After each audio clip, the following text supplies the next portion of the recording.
මාතලේ දිස්ත්‍රික්කයේ රිවර්ස්ටේට්. කවුරුත් අහලා පුරුදුයි. ගොඩක් අය ගිහිල්ලත් ඇති.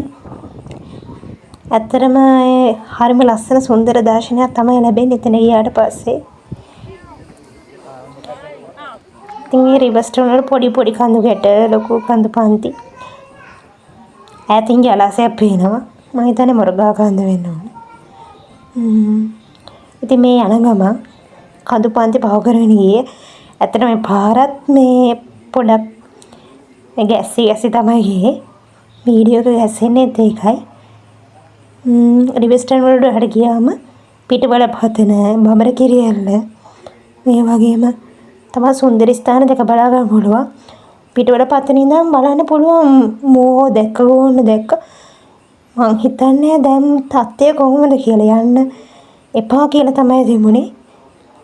ඇත්තටම මට ආයි රිවර්ස්ටේට් යන්න තියෙනවා නම් මම ප්‍රාර්ථනා කරනවා හිටියටත් වැඩිය ලස්සනට රිවර්ස්ටේට් පිපෙන්න කියලා.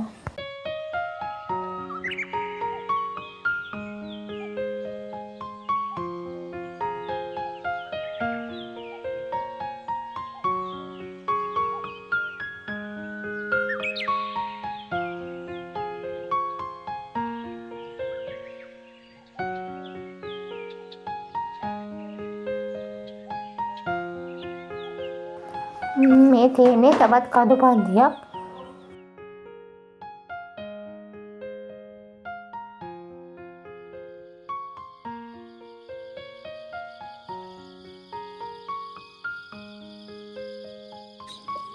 මේ තියෙන්නේ view point එකක්. මෙතන ඉඳන් තමයි මෝහ ගෝන බලා ගන්න පුළුවන්.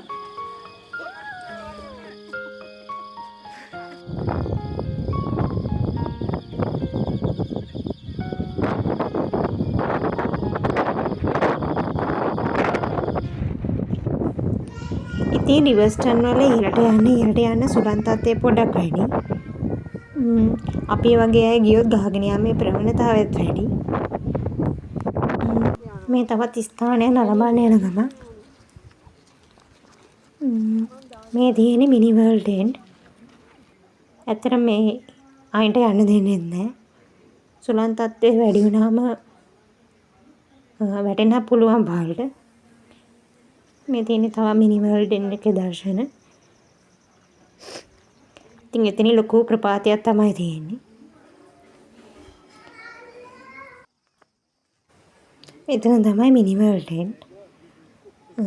මෙතන ලොකු ප්‍රපාතයක් තමයි තියෙන්නේ. ඇත්තට මේ උඩහට යන්න මේ සීතල වැඩි. ඒක නිසා තමයි මට එතෙන්දී හිම්බිරිස හතත් එක්ක ගෙඩිබිලා තියෙන්නේ.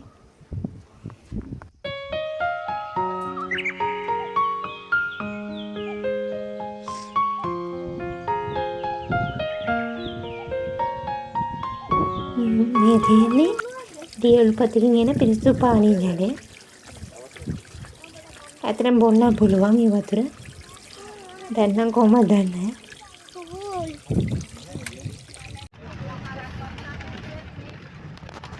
මම හිතන්නේ මේ පේන්න තියෙන නකලස් කඳු පන්තිය වෙන්න ඕන. ඇත්තට මේ සභා සෞන්දර්යය හරිම ලස්සනයි.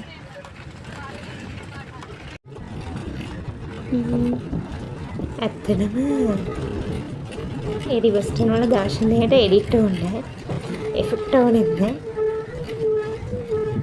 මේ හවසරුවේ ආපසු කන්ද බසින ගමන් වංගු සහිතයි. ඒ වගේම ගමන ඉතාම තනතුරුදායකයි. ඉතින් මේ ලස්සන පරිසරය නැවත ඒ තිබුණු විදියටත් වඩා ලස්සනට දැක ගන්න ලැබේවා කියලා ප්‍රාර්ථනා කරමින් මගේ වීඩියෝ එක මෙතනින් නවත්වනවා.